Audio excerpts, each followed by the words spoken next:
Olá, meus queridos, queridas dos sétimos anos, muito bom estar aqui com vocês novamente, né? Chegando ao final de mais uma semana, hoje, dia da nossa postagem de história. Bom, gente, indo direto aqui para a nossa matéria, essa matéria aqui é de extremamente fundamental para toda matéria do sétimo ano. Talvez nós chegamos naquela matéria que é o divisor de águas mesmo de história. É aquela que vai fundamentar tudo aquilo que a gente vai estudar até o finalzinho do ano. Por quê, professor? Porque apesar de nós ainda estarmos estudando a história europeia, agora vai começar a envolver o continente africano, o continente asiático e o continente americano. Ou seja, principia a história moderna do Brasil. O Brasil entrando agora no cenário mundial dessa história europeia, né? E que matéria que é essa, professor, tão importante? A gente vai falar da expansão marítima. Exatamente. Quando os europeus começam a sair navegando pelos oceanos em busca de riqueza, de especiarias, em busca de esparramar a sua cultura, em propagar o cristianismo, né, que é a religião oficial ali da Europa, por isso até vai ter apoio da Igreja Católica na época. Mas antes da gente já chegar ali nas expansões marítimas, eu quero deixar uma reflexão com vocês aqui. Estão percebendo agora, gente, como as matérias estão entrelaçando? Olha que interessante.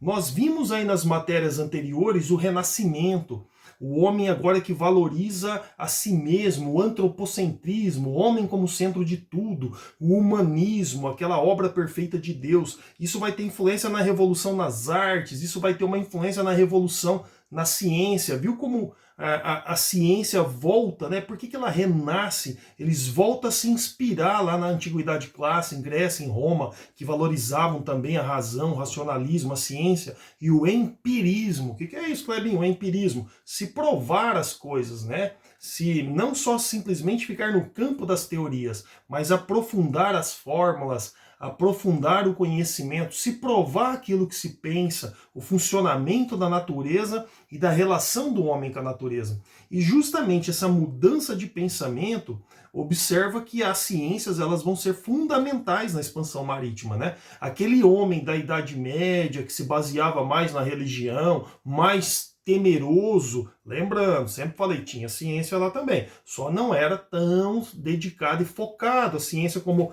esse homem novo agora. Só para vocês entenderem, o homem medieval acreditava que os oceanos cairia em algum lugar porque a Terra seria plana. De novo aquele assunto, né? Incrivelmente, com todas as provas científicas, ainda tem gente que assiste 2, 3 videozinhos no YouTube e começa a achar que a Terra é plana, né? É demais. Aí fica uma outra aula aí pra gente debater isso, porque dá até preguiça. São os negacionistas, né? Os terraplanistas. É muito incrível isso. Bom, voltando aqui. Né, gente hoje pensando como gente 600 anos atrás, mas vamos, segue o barco. Bom, gente, o que vai acontecer? O uso dessa ciência, o investimento financeiro dos reis que agora estão mais poderosos, lembra da matéria anterior nossa, o absolutismo? Então vai ser uma junção de fatores. Os reis estão mais poderosos, eles são absolutistas, eles estão apoiados pela nobreza, que quer se assegurar que o exército do rei proteja suas terras, proteja seus bens, né, das revoltas populares. Nós temos o apoio agora da burguesia, que são os comerciantes, que vão ver nessa expansão marítima, nesse comércio marítimo, uma grande chance de ganhar mais dinheiro também. Portanto, vão apoiar os reis também nesse expansionismo marítimo. E nós temos aí o apoio da igreja também, que além de ter uma intimidade com os reis daquele período, né, de endossar esse poder na mão dos reis, a igreja também, as igrejas, né? Porque agora a gente já tem novas igrejas cristãs, lembra das matérias anteriores, as reformas protestantes, vão apoiar esse expansionismo. Por quê? Uma forma de esparramar o cristianismo, né? Uma forma de sair profetizando aí o que eles acreditavam como a religião correta para esses povos que vão entrando em contato agora com os europeus. Nós não vamos nos aprofundar muito hoje, tá, galera? Hoje a gente vai entender a introdução. Como que começou isso daí? Tá, professor, então já entendi. O rei era poderoso, isso. Ele via na expansão marítima uma forma de encontrar metais preciosos. Lembra do mercantilismo? Olha como as matérias estão tudo fechando agora, né? Tudo se unindo como um quebra-cabeça. Então ele via a possibilidade nessas novas terras de encontrar metais preciosos, de encontrar especiarias, produtos que ele poderia comercializar, ou seja, deixa a balança comercial favorável, né? Ele vai vender mais produtos, né? E comprar menos. Então, de expandir o seu poder. A burguesia via nisso uma chance de ganhar muito dinheiro com esse comércio. A nobreza via também uma forma de enriquecimento, já que a monarquia se tornava mais forte, e como para não ficar tão repetitivo, mas mais uma vez, a religião também via com bons olhos essa expansão marítima, porque era uma forma de propagar o cristianismo. Bom, unindo a essa nova mentalidade agora de revolução científica, o homem vai criar barcos mais modernos. Quando a gente fala mais moderno, né, a gente pensa naquela época, né, gente? As naus, as caravelas, barcos de madeira, viagens dificílimas que a gente vai explicar em outras aulas.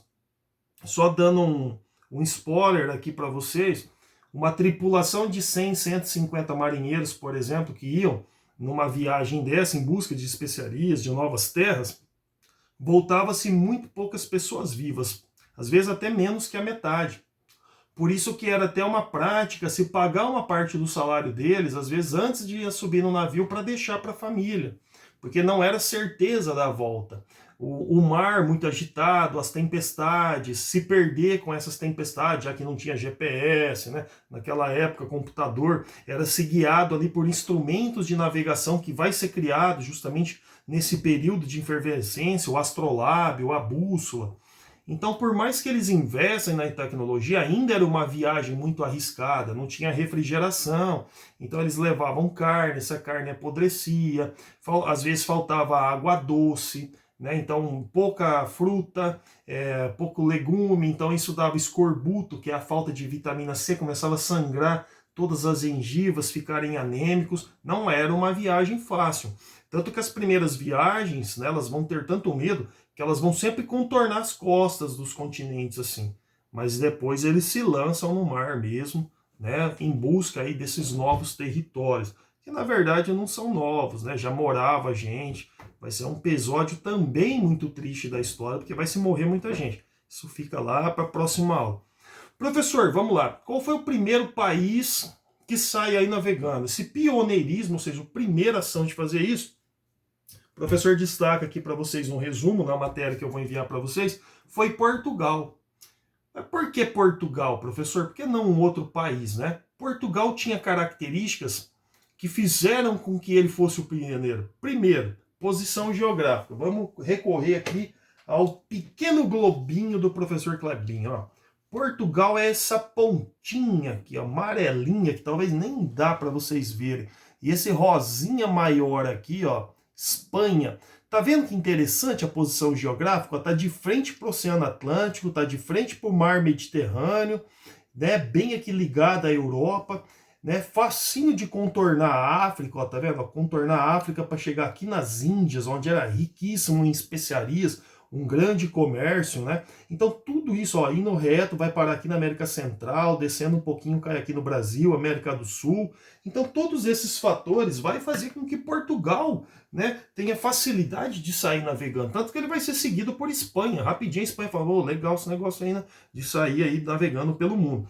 Então Portugal tinha uma posição geográfica estratégica, tinha um rei muito forte, foi um dos primeiros países a fortalecer o poder do rei. Então eu vou destacar isso aqui para você também. E teve uma revolução interna em Portugal que também fortaleceu muito, que é chamada Revolução de Aves. A dinastia de Aves, que era uma parte da nobreza, sabe aquelas coisas chiques que passa nos filmes, aquele símbolo, né, nos escudos, aquela brasão da família. Então, essa família muito poderosa, ela fortalece Portugal, inclusive se desliga Portugal de um reino chamado Castela e Aragão, que era ligado à Espanha. Então Portugal fica ainda mais independente, se desliga de outros povos, tem um rei forte agora, uma nobreza que apoia esse rei para manter esse reino forte, e tem uma burguesia ávida por lucro para sair navegando, para fazer comércio. Então esses fatores de ter uma burguesia ansiosa para fazer comércio, uma nobreza que apoia esse rei agora, essa revolução da dinastia de Aves que deixa Portugal ainda mais forte, e a posição geográfica faz com que Portugal, né, realmente seja um dos pioneiros. E a gente pode destacar inúmeros fatores secundários que são fundamentais também. Portugal, assim como a Europa, né, que tinha passado ali pelo Renascimento, vai fundar escolas de navegação. A mais famosa é a Escola de Sagres. Olha que louco, vamos preparar marinheiro, pessoal para tocar essas caravelas, né, para saber mexer, entender o céu, saber usar o astrolábio, a bússola, outros estudiosos que vão fazer o mapeamento. Imagina, gente, hoje o mapeamento é feito por GPS, lá por satélite. Mas imagina antes, na mão, fazer toda a escala, né, de tamanho, fazer ali quantas naus, latitude, longitude, que era uma coisa assim que ainda não tinha essa facilidade que nós temos. Latitude tal, longitude tal, pum, você joga lá no GPS. Então, os caras tinham que ter isso aqui calculando, olhando para o céu, essa região fica debaixo de tal constelação, então navega ali o mar é mais tumultuado, ali a maré faz assim, ali puxa o barco para lá. Então você imagina como que era, né, fenomenal isso daí. E aí esses portugueses que vão se lançar no mar, né? Eles são os primeiros ali que vão contornar a África. Você imagina com um barquinho, né? De madeira, na época, como o professor falou, era um barco, né? Puta tecnologia. Então aí os caras contornam aqui, ó, passa aqui no Cabo das Tormentas, uma região que muitos barcos se perderam aqui, depois vai ser rebatizado de Cabo da Boa Esperança, e eles conseguem chegar aqui nas Índias, que era aquele objetivo de obter a riqueza ali dos orientais, a quantidade de especiarias, temperos, seda, todos os produtos que não tinha na Europa.